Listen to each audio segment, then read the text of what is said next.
My name is Linda Harper. I'm 63 years old. And yesterday I learned that my own daughter, the child I carried for 9 months, the baby I nursed through fevers and nightmares, the woman I sacrificed everything for, might be trying to control me. Or worse. Much worse.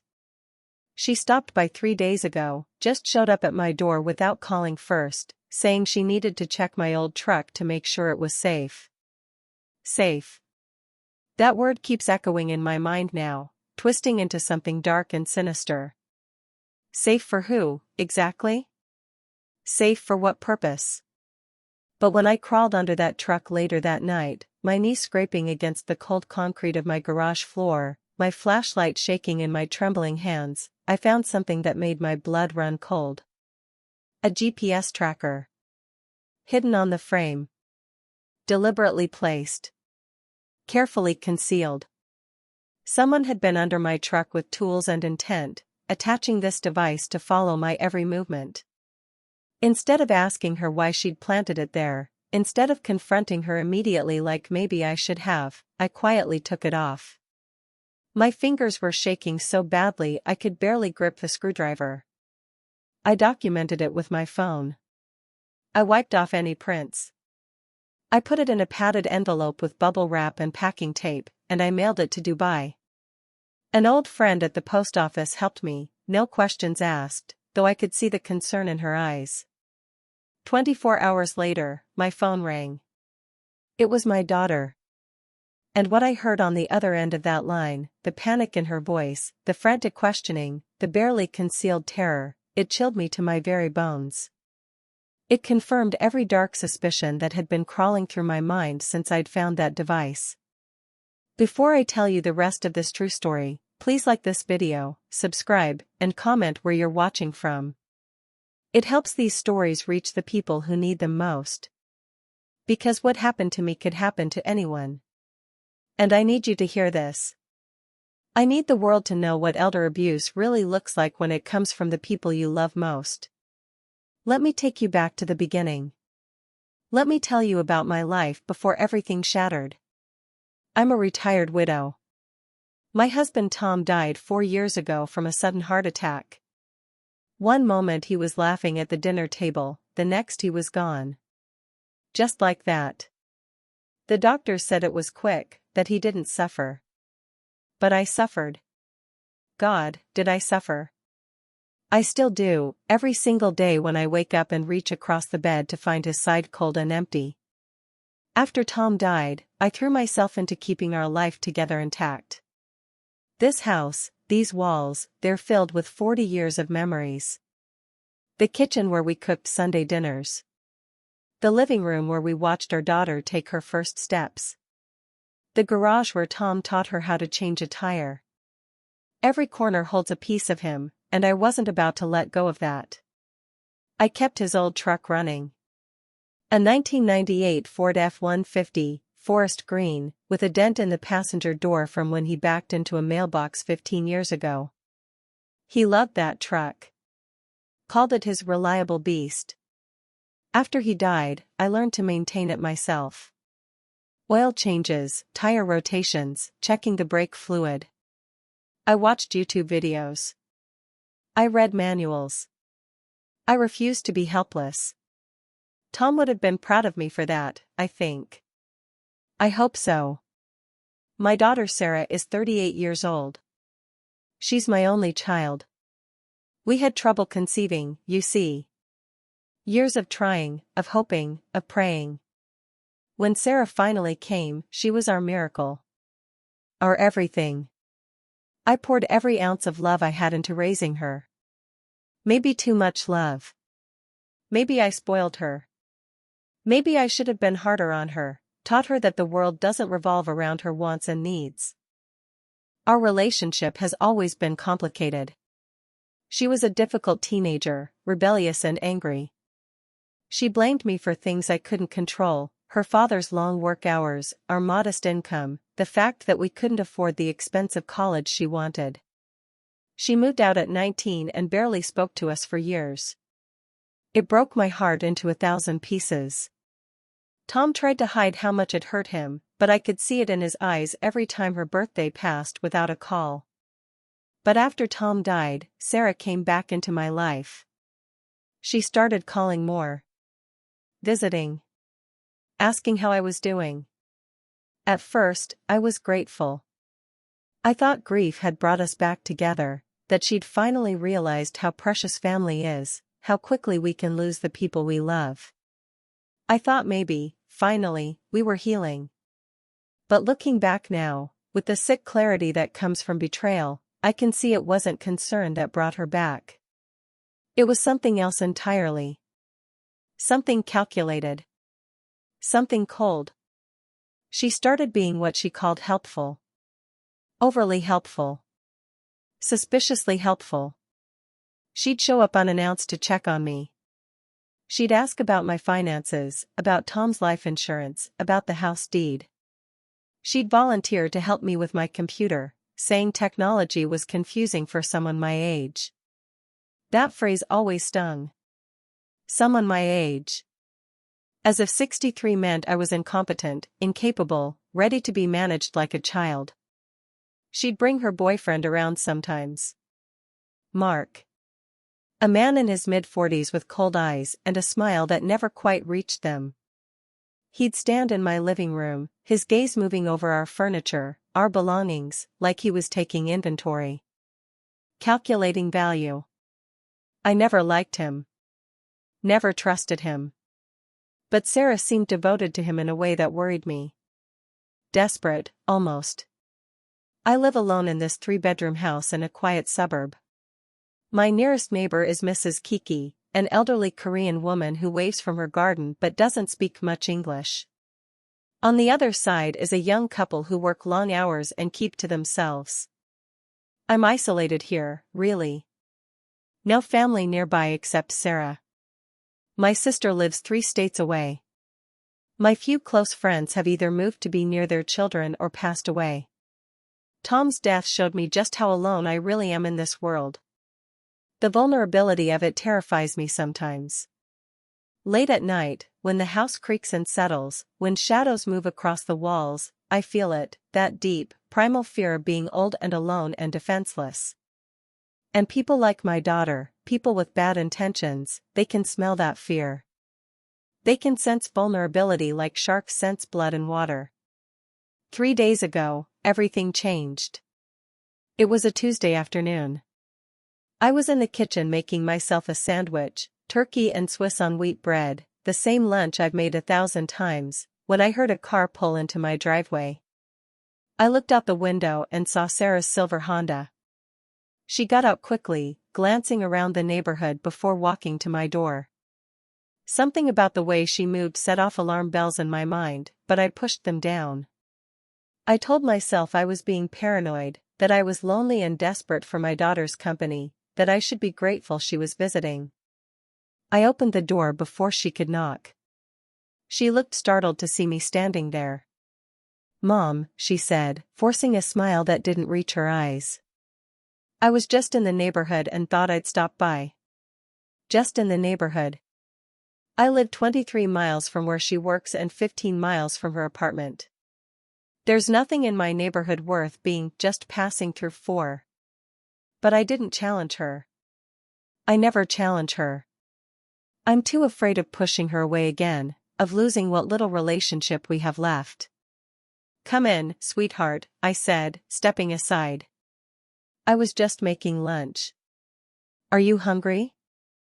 No, I can't stay long," she said, walking past me into the living room. She was wearing jeans and a black jacket, practical clothes, not her usual work attire. "Actually, Mom, I wanted to ask you something. About the truck." My stomach tightened. "The truck?" "Yeah, Dad's old truck. I've been worried about you driving it. It's so old, you know? And I want to make sure it's safe. Would you mind if I took a look at it? Just check the basics, make sure everything's working properly?" There was something in her voice, something false and rehearsed, like she'd practiced this conversation. And the way she was looking at me, intense and focused, waiting for my answer. It felt wrong. All of it felt wrong. But what was I supposed to say? That I didn't trust my own daughter to look at a truck? That I suspected her of some unnamed evil intention? It sounded insane even in my own head. I suppose that would be fine, I heard myself say. The keys are hanging by the door. She grabbed them too quickly, her movements jerky and nervous. Great. I'll just be there for a few minutes. She was out there for 45 minutes. I watched from the kitchen window, trying to appear casual, but my heart was racing. I saw her open the hood first, pretending to check the engine. But then she disappeared from view, and I knew she'd gotten underneath the vehicle. What was she doing under there? It made no sense. You don't check basic safety by crawling under a truck. When she finally came back inside, her jeans were dirty and there was grease on her hands. She avoided meeting my eyes directly, washing her hands in my kitchen sink while making small talk about the weather, about her job, about nothing that mattered. Everything looks good, Mom, she said, drying her hands on my dish towel. But you should really think about getting a newer car. This thing is ancient. What if it broke down somewhere? What if you got stranded? I can take care of myself, I said, and I heard the edge in my own voice. I've been taking care of myself just fine. Her expression flickered with something, annoyance? Anger, before she smoothed it away. I know, Mom. I just worry about you. You're all alone out here. You're all alone out here. The words hung in the air like a threat. She left quickly after that, claiming she had somewhere to be. I watched her car disappear down the street, and I couldn't shake the feeling that something terrible had just happened. Something I didn't yet understand. That night, I couldn't sleep. I kept replaying the visit in my mind, picking apart every word, every gesture, every false note in her voice. What had she really been doing under that truck? Why had it taken so long? Why had she seemed so nervous, so guilty? At 2 a.m, I got out of bed. I put on my old jeans and Tom's flannel jacket, it still smells like him, like motor oil and Old Spice, and I grabbed the flashlight from the kitchen drawer. My hands were already shaking as I walked out to the garage. The concrete was cold under my knees as I positioned myself to slide under the truck. I'm not as flexible as I used to be. My joints ache, my back protests. But I managed to maneuver myself underneath, the flashlight gripped tight in my fist, its beam cutting through the darkness. At first, I didn't see anything unusual. Just the familiar underside of the truck, the exhaust system, the transmission, the frame. But then I moved the light slowly along the passenger side, and that's when I saw it. A small black device, about the size of a deck of cards, attached to the frame with heavy-duty magnets. It had a tiny LED light that blinked red in the darkness, pulse, pulse, pulse, like a mechanical heartbeat. Like something alive and watching. I felt my breath catch in my throat. My whole body went cold despite Tom's warm jacket wrapped around me. Because I knew exactly what I was looking at. I'd seen news reports about these things. GPS trackers. Devices people use to follow cheating spouses, to monitor teenage drivers, to stalk ex-partners. Someone had attached this device to my truck. Someone wanted to track my movements, to know where I went, when I went there, how long I stayed. Someone wanted to monitor me like I was a criminal, like I was property, like I was something to be controlled. And I knew, with a sick certainty that made bile rise in my throat, that the someone was my daughter. She'd been under this truck for 45 minutes. She'd come here with a purpose, with tools, with this device in her pocket.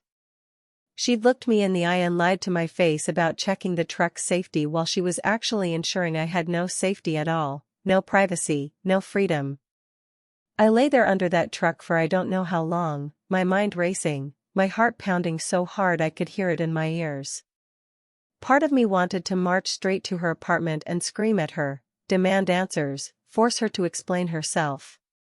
But another part of me, the part that had learned to be careful after years of navigating her moods and manipulation, told me to be smart. To be strategic.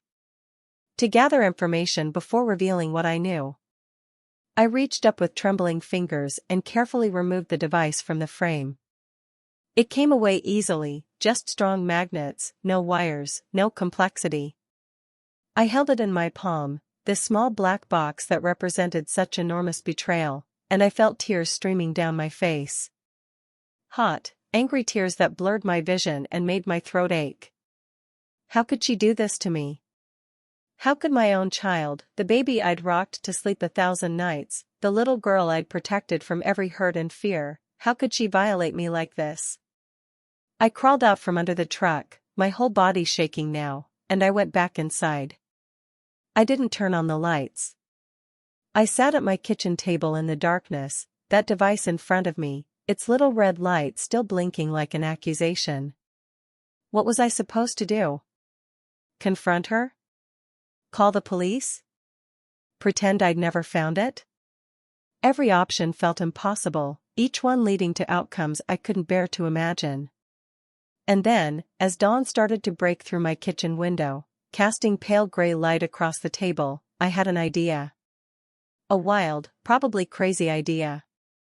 But it felt right. It felt like justice. I picked up the device and examined it more closely. There was a small logo on the back, TrackSure Pro. I could see a tiny slot that probably held a SIM card, sending location data to whoever was monitoring it. My daughter. My own flesh and blood, sitting somewhere with an app on her phone, watching a little dot that represented me moving around my small, shrinking world. If she wanted to track me, fine. But I was going to make that very interesting for her. I have a friend named Dorothy who works at the post office.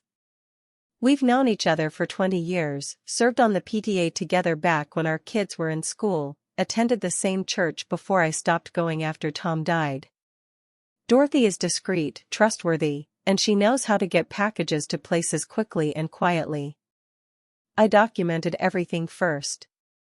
I took photos of the device from every angle, close-ups of the logo and model number, pictures showing where it had been attached to my truck.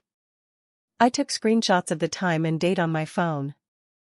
Then I wiped the device clean with rubbing alcohol and a soft cloth, removing any fingerprints, though I wore gloves just to be safe.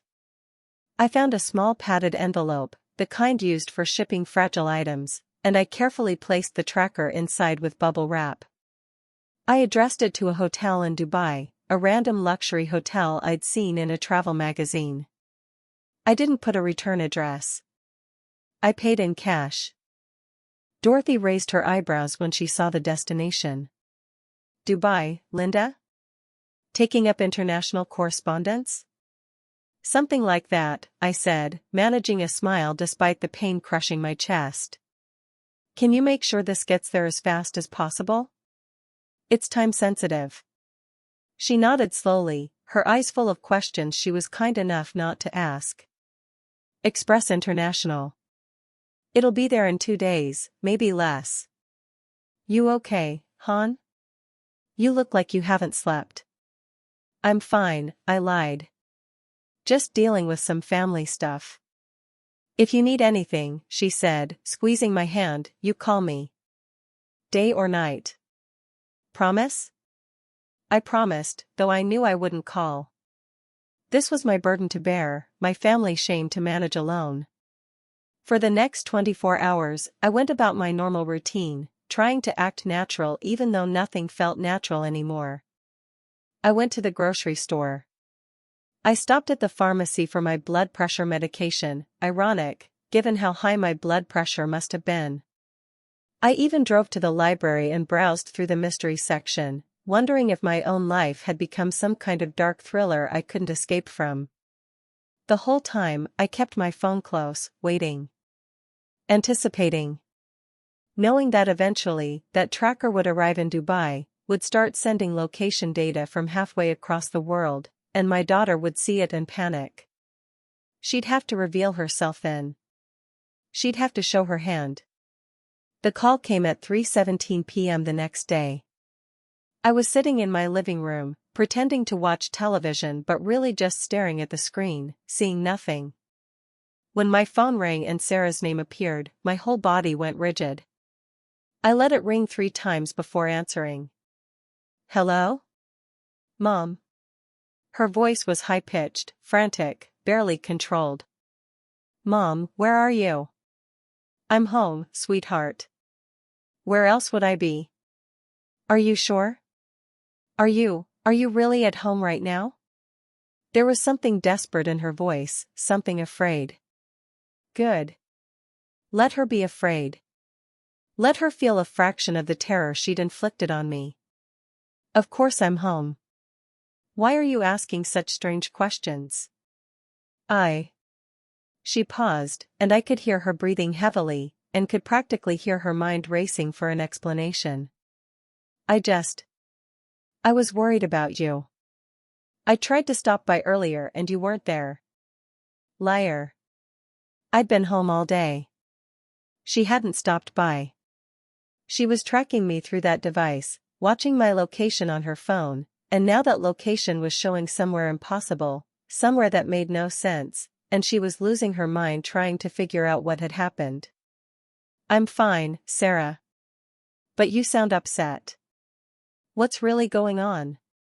"Nothing, Another pause. Then, barely above a whisper, "Why does it say you're in the Middle East?" I felt a cold smile cross my face. She'd revealed herself.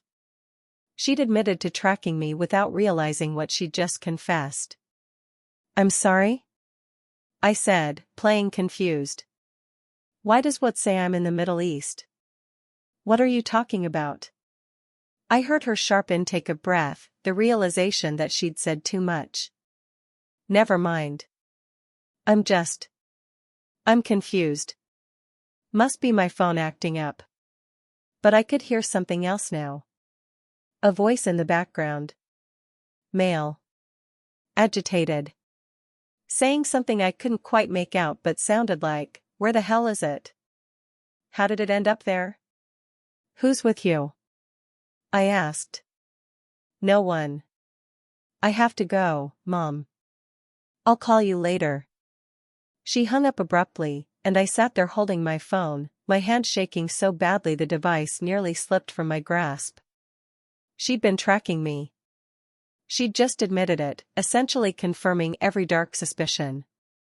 And someone was with her, someone who seemed equally panicked about the tracker's impossible location. What else had she done? What else didn't I know about? If she'd gone so far as to plant a tracking device on my vehicle, what other violations had occurred that I hadn't yet discovered?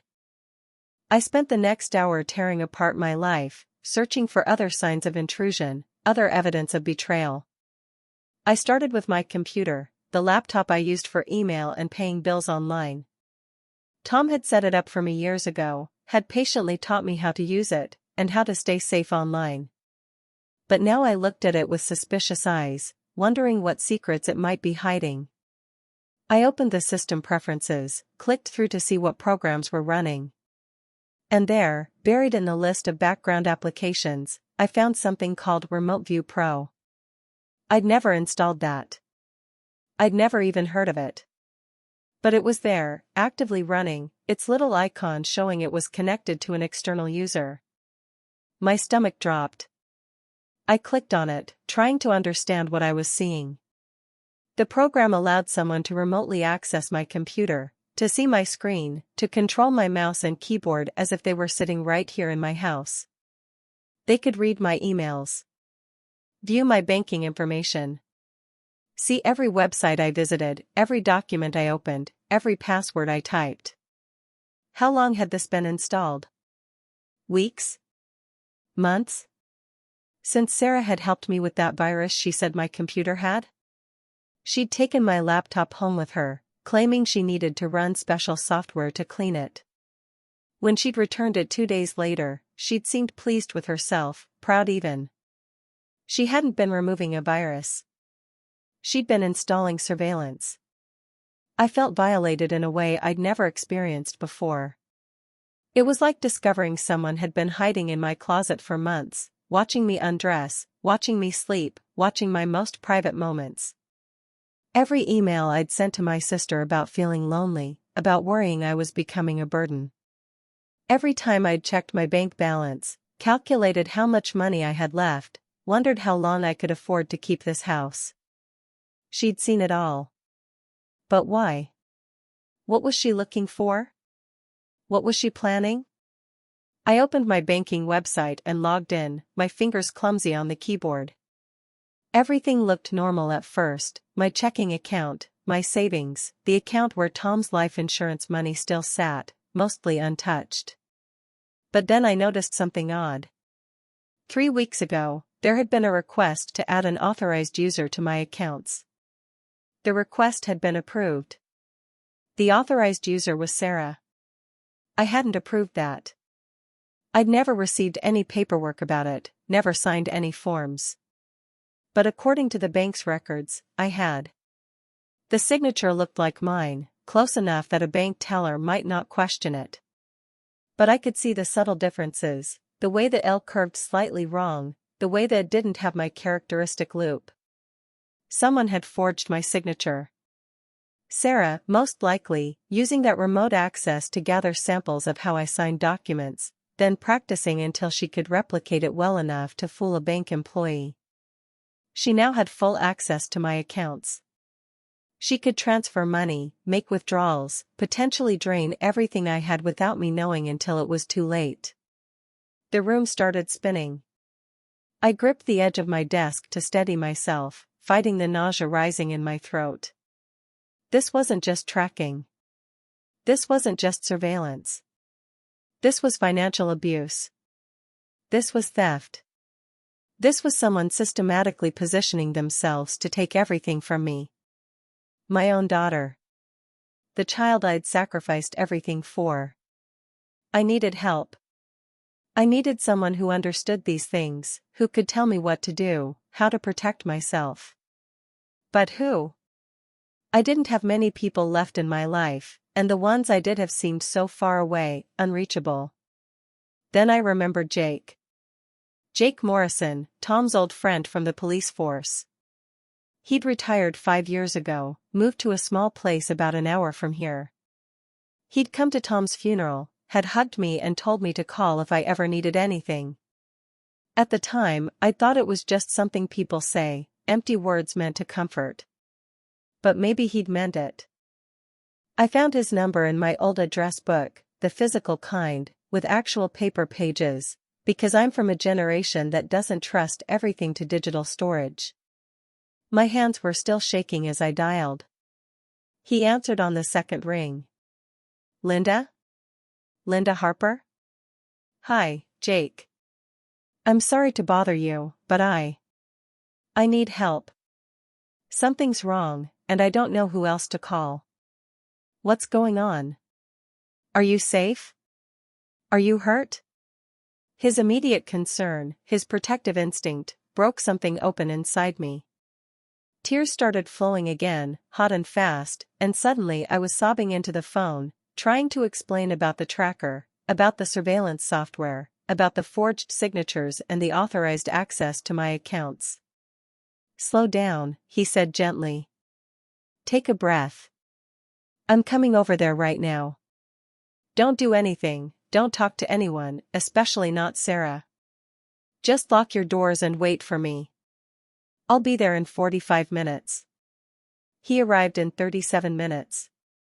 I'd been watching out the window, jumping at every sound, terrified that Sarah might show up, might realize what I'd discovered. When I saw Jake's old blue pickup truck pull into my driveway, relief washed over me so intensely I nearly collapsed. He looked older than I remembered. His hair had gone completely gray, and he moved with the careful deliberation of someone whose joints ached. But his eyes were still sharp, still that cop's eyes that saw everything, missed nothing. I let him in and immediately started babbling, showing him the tracker I'd photographed, pulling up the remote access software on my computer, logging into my bank to show him the unauthorized user. He listened without interrupting, his face growing darker and more serious with each revelation. Linda, he finally said, sitting down heavily on my couch, I need you to tell me everything about Sarah. Her financial situation, her relationship, everything you know. Even things that might seem unrelated. So I told him. About how she'd been distant for years after moving out. About how she'd suddenly reappeared after Tom died. About Mark, her boyfriend, with his cold eyes and calculating expression. About how she'd been helpful in ways that now seemed sinister. About small things I'd noticed but dismissed, her asking about my will, her wanting copies of the house deed just in case, her interest in whether I'd considered a reverse mortgage. Jake took notes on a small pad he pulled from his jacket pocket. When I finished, he was quiet for a long moment, just staring at his notes, his jaw tight. I need to make some calls, he said. People I still know in the department. Financial Crimes Division. And Linda, I want to be straight with you. What you're describing, this isn't just daughter being nosy. This is calculated. This is someone planning something. And given your age, your vulnerability, the amount of money you have access to, this fits a very specific pattern. What pattern? I asked, though part of me didn't want to know. Elder financial abuse. Sometimes combined with other things. Worse things. The way he said worse things, the darkness in his voice, sent ice through my veins. What do you mean? He met my eyes, and I saw genuine fear there. Not for himself, but for me. Linda, I'm going to do some research on Sarah and this boyfriend of hers. On their financials, their background. But I need you to promise me something. Until I figure out what's really going on here, I need you to be very, very careful. Don't be alone with Sarah. Don't let her in your house. Don't tell her you found any of this. Can you do that? I nodded, but inside I was screaming. What was he suggesting? That my daughter might, what? Hurt me? Kill me? It seemed impossible, insane. But then again, 2 days ago I would have said it was impossible that she'd plant a GPS tracker on my truck. Jake spent the next hour on the phone while I made coffee I couldn't drink, my hands shaking too badly to hold the cup steady. I heard fragments of his conversations: elder abuse case, possible fraud, needs protective measures immediately.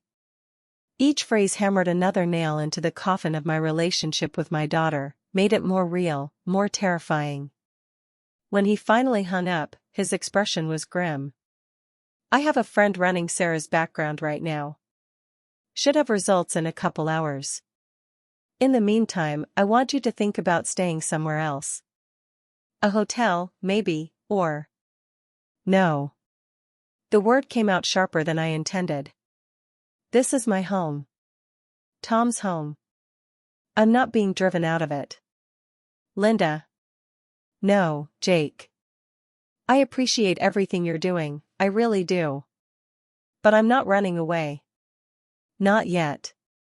Not unless you can prove I'm in actual physical danger. He sighed, running a hand through his gray hair. All right. But we're installing some security measures. Cameras, at minimum. And you're keeping your phone on you at all times.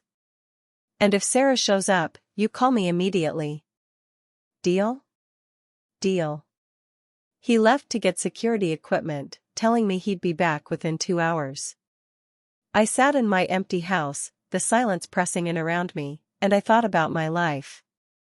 How had I ended up here? How had the miracle baby I'd prayed for turned into someone who could betray me like this? I thought about all the moments I'd treasured with Sarah. Her first word, Mama. Her first steps, tumbling into my waiting arms. The pride on her face when she graduated high school. The way she'd cried at her father's funeral, clinging to me like she was a child again instead of a grown woman. Had any of it been real? Or had I been fooling myself all along, seeing love where there was only calculation, seeing a daughter where there was only someone waiting for me to die so she could inherit? The thoughts were so dark, so painful, I could barely breathe through them. This is what betrayal by family feels like, I realized. This is the special kind of hell reserved for parents who discover their children have become their enemies. Jake returned with security cameras, which he installed at my front door, back door, and garage. He showed me how to access the feeds on my phone, how to save recordings if I needed evidence. Then his phone rang. He stepped outside to take the call. When he came back in, his face was ashen. "Linda, sit down." I sat. I had someone pull Sarah's finances. And her boyfriend Mark's. "Linda, they're in serious trouble. Sarah has over $80,000 in credit card debt.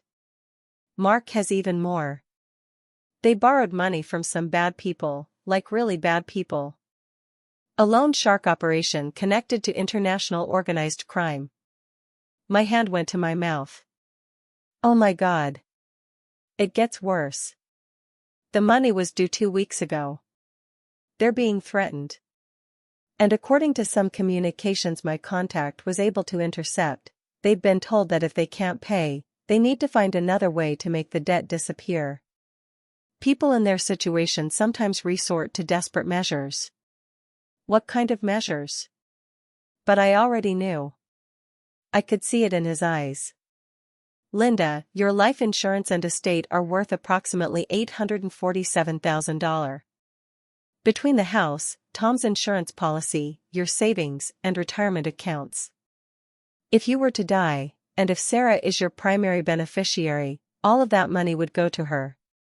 More than enough to pay off her debts and Mark's debts and have plenty left over." The room tilted. I gripped the arm of my chair so hard my knuckles turned white. "You think she's planning to kill me?" "I think someone has suggested it to her as an option. Whether she'd actually go through with it." He trailed off, unable or unwilling to finish that sentence. "The tracker," I said, my voice barely a whisper. "It wasn't just a tracker, was it?" He shook his head. "I had a mechanic friend look at the specs for that model. Linda, the Tracksure Pro isn't just a GPS device. It's a vehicle control unit. With the right software, it can interface with a car's onboard computer. It can disable brakes. It can cut the engine while the vehicle is in motion. It can cause accidents." I felt myself go cold all over. She was going to make me crash. That's my theory. Make it look like an accident. Old woman, old truck, tragic but not suspicious. The insurance would pay out, Sarah would inherit everything, and no one would ever question it. "But I found it," I said. "I took it off. I sent it to Dubai, and now she knows I know, or at least suspects something." "What happens now?" Jake's expression was grave. "Now she's desperate. Cornered. And desperate people do unpredictable things. Linda, I called in some favors. There are detectives who want to talk to you, build a case. But these things take time. In the meantime, you need to be on high alert. Don't eat or drink anything she gives you. Don't let her near your medications.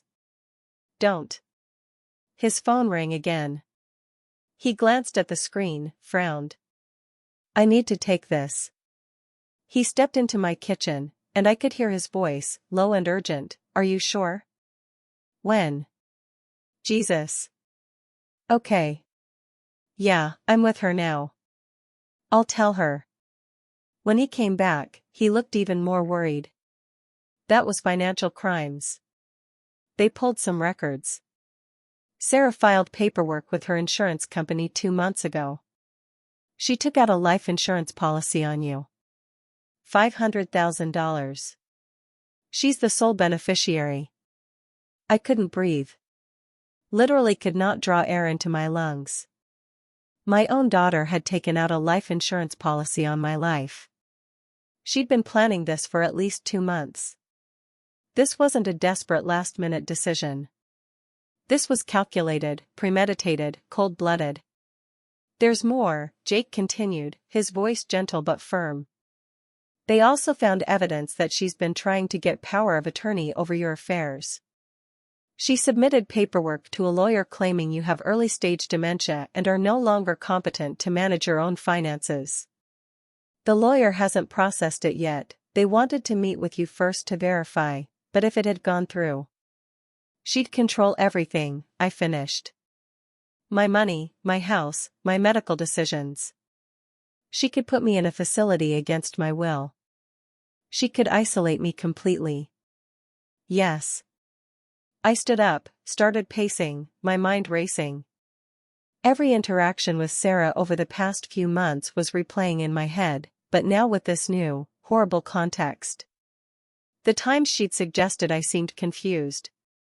The way she'd tell stories about me to others, painting me as forgetful, easily upset, mentally declining. She'd been building a narrative, creating a paper trail to support her claim that I was incompetent. It was brilliant, really. Diabolical, but brilliant. Get power of attorney, gain control of my assets, and then, what? Stage an accident? An overdose? A fall down the stairs? Make it look natural, like a confused elderly woman who couldn't take care of herself anymore? And no one would question it. No one would investigate. I'd just be another sad statistic, another old person who died alone, and Sarah would be the grieving daughter who'd tried so hard to help her declining mother. I want to confront her, I said suddenly. I want her to look me in the eye and explain herself. Linda, that's a terrible idea. Maybe. But Jake, I need to know. I need to hear it from her own mouth. I need to understand how the baby I raised, the little girl I loved more than my own life, turned into someone who could do this to me. It's too dangerous. If she realizes you know everything, then what? She kills me on the spot? In front of witnesses? I'll have people there. You'll be there. We'll record everything. And maybe, just maybe, she'll confess.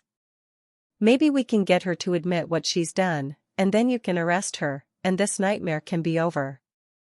Jake was quiet for a long time. Then, if we're going to do this, we do it my way. Controlled environment. Multiple witnesses.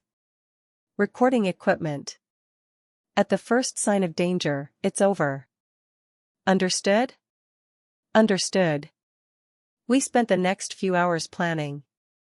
Jake called in more favors, detectives from the Financial Crimes Division, a prosecutor who specialized in elder abuse cases. They wanted to build an airtight case before moving forward, wanted more evidence, more documentation. But they agreed that a recorded confrontation, if Sarah incriminated herself, would be invaluable. I practiced what I would say, how I would keep my voice steady despite the rage and hurt boiling inside me. Jake coached me on asking open-ended questions, on not revealing what I knew too quickly, on giving Sarah room to hang herself with her own words. The whole time, my phone kept buzzing with texts from Sarah. Mom, are you okay? I'm worried about you. Please call me. Mom, we need to talk. It's important. Why aren't you answering? Are you mad at me? Each message felt like a knife twisting in my gut. Even now, even knowing what she'd done, part of me wanted to believe it was all a misunderstanding. Part of me wanted to call her, hear her voice, have her explain it all away with some rational explanation that would make this nightmare disappear. But I knew better. The evidence was too overwhelming. The pattern is too clear. My daughter wasn't worried about me. She was worried about her plan falling apart, about losing access to my money, about the consequences of her actions catching up with her. 3 days after finding the tracker, after Jake had gathered more evidence and the detectives had built their case, we set the trap. I sent Sarah a text message. Sarah, we need to talk. Can you come over tomorrow at 2 p.m.? Just you, please. No Mark. She responded within seconds, of course, Mom. I'll be there. Is everything okay? We'll discuss it tomorrow. That night, I didn't sleep at all. I lay in bed, staring at the ceiling, thinking about everything that was about to happen. Tomorrow, I will confront my daughter. Tomorrow, I would ask her to explain why she'd tried to destroy me. Tomorrow, my family would shatter completely, irreparably, forever. The next day, Jake and 2 detectives arrived at 1 p.m. They set up recording equipment, hidden cameras in my living room, audio recorders on the bookshelf, backup recorders in their pockets. They coached me one more time on what to say, how to act, when to signal if I felt unsafe. Then they positioned themselves out of sight. Jake in my bedroom, door cracked open. Detective Morrison in the kitchen, listening through the doorway. Detective Kim waited outside in an unmarked car, ready to come in if needed.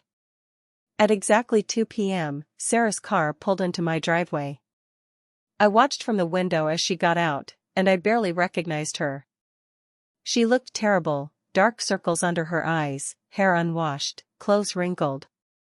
She kept glancing around nervously, checking her phone, biting her nails. Guilty conscience, I thought. Good. I opened the door before she could knock. "Hi, Mom," she said, her voice shaky, her smile forced and brittle. "Come in, Sarah." She stepped inside, and I closed the door behind her. For a moment, we just stood there in the entryway, mother and daughter, strangers wearing familiar faces. "You wanted to talk?" she said. "Yes." "Sit down." We moved to the living room. She sat on the edge of the couch, perched like a bird ready to fly away at the first sign of danger. I sat in my chair, the one Tom used to sit in, and I looked at my daughter, really looked at her, maybe for the first time in years. "I found something interesting last week," I began, my voice remarkably calm. "Under my truck." Her face went pale. "Mom, I can explain." "Can you? Can you explain why you attached a GPS tracker to my vehicle? Why have you been monitoring my every movement? Why did you install surveillance software on my computer to spy on my banking information?" I was worried about you. You're getting older, and I just wanted to make sure you were safe. Don't lie to me." The words exploded out of me, all my practiced calm evaporating. "Don't you dare lie to my face. I know about the forged signatures. I know you gave yourself access to my bank accounts. I know about the life insurance policy you took out on me. I know about the power of attorney paperwork claiming I have dementia. I know about your debts, Sarah. I know about loan sharks. I know everything." She was crying now, tears streaming down her face, but they looked fake, performative. "Mom, please, you don't understand. I'm in trouble. We're in trouble. Mark and we owe these people money, and they're threatening us, and I didn't know what else to do." "So you decided to kill me?" The words hung in the air between us, terrible and true. "No. I would never, I couldn't. That tracker on my truck, Sarah. It wasn't just a GPS device. It could control my vehicle. It could disable my brakes while I was driving. It could cause an accident that would look like equipment failure, like an old truck finally giving out. And then you'd inherit everything, and your money problems would disappear, and I'd just be a tragic accident. An old woman who should have bought a newer car." She was shaking her head violently, but she wouldn't meet my eyes. "It wasn't supposed to be like this. Mark said it would be painless, that you wouldn't suffer, that it would just look like you fell asleep at the wheel." And there it was. The confession. The admission that she'd actually planned to murder me. I felt something break inside me, something that could never be repaired. "You're my daughter," I whispered. "I gave you life. I raised you. I loved you more than anything in this world. And you were going to kill me for money?" "I'm sorry," she sobbed. "I'm so sorry, Mom. I didn't want to, but Mark said it was the only way, and the people we owe. They said they'd kill us if we didn't pay, and I was scared, and I thought if it looked like an accident, you wouldn't really be gone, you'd just be sleeping, and I could still love you, I could still remember you. But I'd be dead, Sarah. Dead. How could you possibly justify that?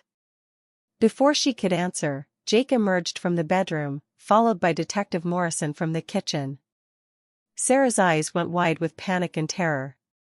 Sarah Harper, Detective Morrison said, his voice formal and cold, you're under arrest for conspiracy to commit murder, attempted murder, elder abuse, financial exploitation, and fraud.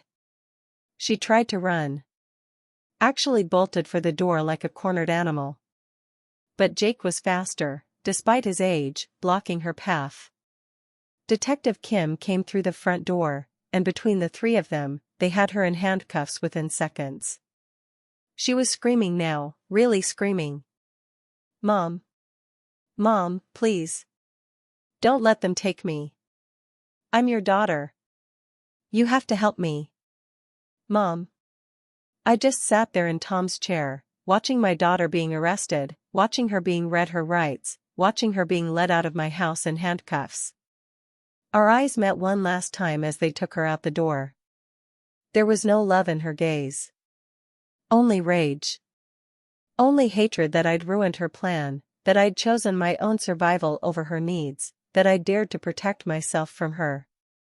And at that moment, I realized my daughter had been gone for a long time. Maybe years. Maybe since childhood. Maybe I'd never really known her at all. The door closed behind them, and the house fell silent. I sat there for hours, not moving, not crying, just hollow. Detective Morrison stayed with me, making phone calls, arranging for additional security, coordinating with the prosecutor's office. Jake sat beside me, holding my hand, not saying anything because there was nothing to say. Eventually, I spoke. Did we get enough? For a conviction? More than enough, Detective Morrison assured me. Her confession, the evidence we'd already gathered, the testimony from financial experts and that mechanic about what the tracker could do, she's going away for a long time, Linda. And Mark? We picked him up 2 hours ago. He's already trying to make a deal, claiming it was all Sarah's idea, that he tried to talk her out of it. But his text messages tell a different story. He won't see the outside of a prison for at least 20 years. I nodded slowly. Good. That night, after everyone had left and I was alone again, I walked through my house, this home I'd shared with Tom, this place we'd built our life together. I thought about Sarah as a baby, sleeping in the nursery upstairs. Sarah as a child, running through these rooms laughing. Sarah as a teenager, slamming doors and screaming that she hated me. Had there been signs back then? Warnings I'd missed? Or had something broken in her along the way, turning love into resentment, transforming a daughter into a predator? I'd never know. And maybe it didn't matter. The Sarah I'd loved, the daughter I'd imagined I had, she was as dead as if she'd actually succeeded in killing me. All that remained was this stranger who'd worn my daughter's face while plotting my murder. That was 6 months ago. Sarah is in prison now, awaiting trial. Her lawyer has reached out multiple times, asking if I'd be willing to make a statement on her behalf, to plead for leniency, to show mercy to my only child. I refused. Every time. She showed me no mercy. She planned to take my life without hesitation, to end my existence for money, to murder the woman who'd given her life. Why should I show her any compassion now? I attend therapy twice a week. A specialist in trauma and family violence. She tells me that what I'm experiencing is a form of grief, mourning the daughter I thought I had, processing the betrayal, learning to trust again. Some days are better than others. Some days I can almost function normally. Other days, I can barely get out of bed, the weight of what happened crushing me into paralysis. I've joined a support group for survivors of elder abuse. Hearing other people's stories, knowing I'm not alone in this particular hell, it helps. A little. There's a woman named Margaret whose son tried to poison her. A man named Robert whose daughter emptied his bank accounts and left him destitute. We sit in a circle once a week and share our pain, our anger, our profound sense of betrayal. We remind each other that we're survivors. That we chose to fight back, to protect ourselves, to refuse to be victims. It doesn't make the pain disappear, but it makes it bearable. Sometimes. I adopted a dog 3 months ago. A small terrier mix named Biscuit who'd been abandoned at a shelter. We're both survivors, both learning to trust again. He sleeps on Tom's side of the bed now, and when I wake up from nightmares about Sarah, about tracking devices and car accidents and daughters who turn into monsters, Biscuit is there, warm and real and loyal in a way my daughter never was. I've updated my will. Everything goes to charity now: cancer research, domestic violence shelters, organizations that help elderly people protect themselves from financial abuse. Sarah won't get a penny. Even if she somehow gets out of prison someday, even if she tries to reconcile, even if she spends the rest of her life begging for forgiveness, she'll never have access to my money. She made her choice. Now she lives with the consequences. I've also become an advocate. I speak at senior centers, at community groups, anywhere that will listen. I tell my story, all of it, every painful detail. I warn other elderly people to be vigilant, to trust their instincts, to protect themselves even from family members who claim to love them. Because elder abuse isn't always obvious. It doesn't always look like bruises and shouting. Sometimes it looks like a concerned daughter offering to help with finances. Sometimes it looks like someone installing software to protect your computer. Sometimes it looks like love right up until the moment it reveals itself as something much darker. I've learned to trust my instincts again. That little voice inside that told me something was wrong when Sarah insisted on checking my truck, I should have listened to it immediately. I should have confronted her right then, or at least investigated more quickly. But I second-guessed myself. I talked myself out of my own suspicions because I wanted to believe the best of my daughter. Never again. If something feels wrong, if someone's behavior doesn't make sense, if I sense manipulation or deception, I trust that feeling now. I act on it. I protect myself first and worry about offending people second. It's a lonely way to live, truth be told. I've become more isolated, more suspicious of everyone's motives. When people offer to help me, I wonder what they want. When someone is kind, I question why. The therapist says this is normal, that I'm still healing, that eventually I'll learn to open up again without losing my caution. I hope she's right. Because this isn't really living, is it? This constant vigilance, this assumption that everyone is a potential threat, this inability to accept love or kindness without suspicion. Sarah didn't just try to take my life. She took my ability to trust, my faith in family, my belief that people are fundamentally good. But I'm working on it. Day by day, moment by moment, I'm reclaiming pieces of myself. I tend my garden, Tom's roses are blooming beautifully this year. I volunteer at the library, shelving books and helping patrons find what they need. I video chat with my sister twice a week, and slowly, carefully, I'm rebuilding those family connections I let atrophy over the years. I even went on a date last month. A widower named Henry from my support group. We had coffee, talked about our experiences, about survival and healing and learning to live again after betrayal. It wasn't romantic, neither of us is ready for that, but it was nice. Human connection. Proof that not everyone is out to hurt me. The trial is coming up soon. I'll have to testify, have to sit in a courtroom and look at my daughter and recount everything she did to me. My lawyer says it will be difficult, possibly traumatic. But I'm ready. I need to tell my story publicly, officially, for the record. I need people to understand what elder abuse looks like, how it happens, how it can destroy families and lives. And I need Sarah to hear it. All of it. Every detail of how her actions affected me, how her betrayal shattered me, how close she came to succeeding. I need her to face the consequences of her choices without any ambiguity, without any room for her to tell herself she was justified or that I'm exaggerating or that she was the real victim in all this. Sometimes, late at night when I can't sleep, I wonder if she thinks about me. If she regrets what she did. If she understands the magnitude of her betrayal. Or does she lie in her cell and blame me for ruining her plan, for being too smart, for surviving when I was supposed to die? I'll probably never know. And maybe that's for the best.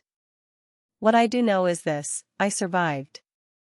Against all odds, against careful planning, against someone who knew me better than anyone and used that knowledge to try to destroy me, I survived. And I'm going to keep surviving. I'm going to keep fighting. I'm going to keep telling my story until every elderly person in this country understands that abuse can come from anywhere, even from the people they love most. Especially from the people they love most. Because family isn't always safe. Love isn't always real. And trust, once broken, can never be fully repaired. But survival is everything. It's the choice I made when I crawled under that truck and found the device. It's the choice I made when I mailed it to Dubai instead of pretending I'd never seen it. It's the choice I make every morning when I get out of bed and face another day in this new reality where my daughter is my enemy and my family is shattered beyond repair. Some people have asked me if I'll ever forgive Sarah. If she serves her time, shows remorse, if she spends years trying to make amends, would I let her back into my life? The answer is no. Absolutely not. Never. Because you don't forgive attempted murder. You don't rebuild a relationship with someone who planned your death. You don't give second chances to people who value your money more than your life. Sarah made her choice. She chose Mark over me. She chose debt relief over her mother's survival. She chose to become a predator instead of a daughter. And I choose me. I choose my safety, my peace of mind, my right to live without fear. I choose to protect myself, even if that means accepting that my daughter is lost to me forever. It's not the ending I wanted. When I held that newborn baby 38 years ago, when I looked into her eyes and promised to love her forever, I never imagined it would end like this. I never imagined she'd grow up to be someone who could look at me and see only a bank account, only an obstacle, only someone whose death would solve her problems. But life doesn't give us the endings we want. It gives us the endings we earn through our choices, both good and bad. Sarah earned prison. I earned survival. And we both have to live with that. If this true story touched you, if it made you think differently about trust and family and the vulnerable elderly people in your life, then something good has come from this nightmare. Please like this video, subscribe, and comment where you're watching from. It truly helps these stories reach the people who need them most. Because somewhere out there, someone else is in danger. Someone else has a family member who's monitoring their accounts, forging their signatures, installing tracking devices.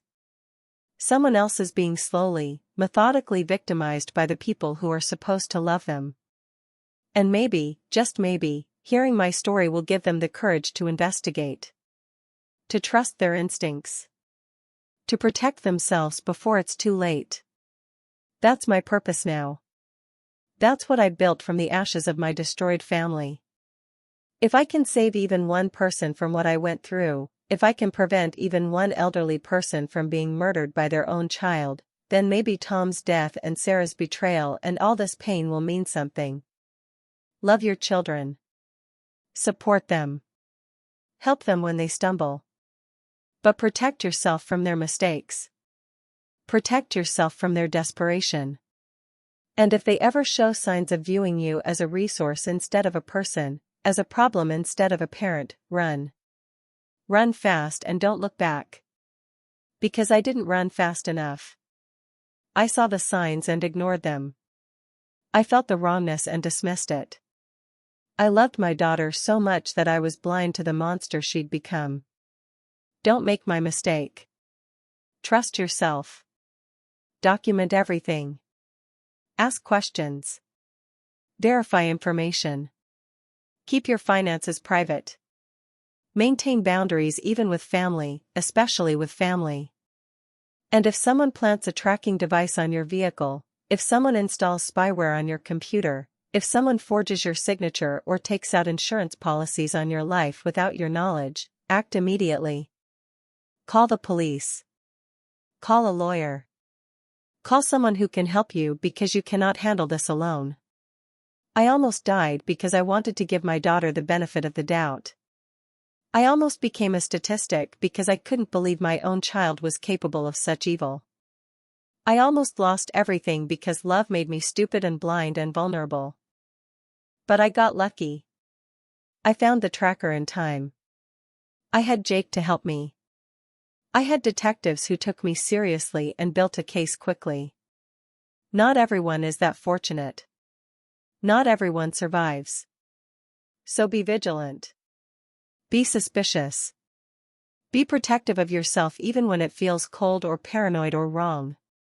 Because staying alive matters more than being polite. Protecting yourself matters more than protecting someone else's feelings. Your survival matters more than family loyalty. My name is Linda Harper. I'm 63 years old. My daughter tried to kill me for money. And I survived to tell you this story so that maybe, somehow, you can survive too. Thank you for listening. Thank you for caring. Thank you for taking this seriously. These stories matter. These warnings matter. And your life matters. Please, take care of yourself. Trust your instincts. And remember, self-preservation isn't selfish. It's survival. And survival is everything.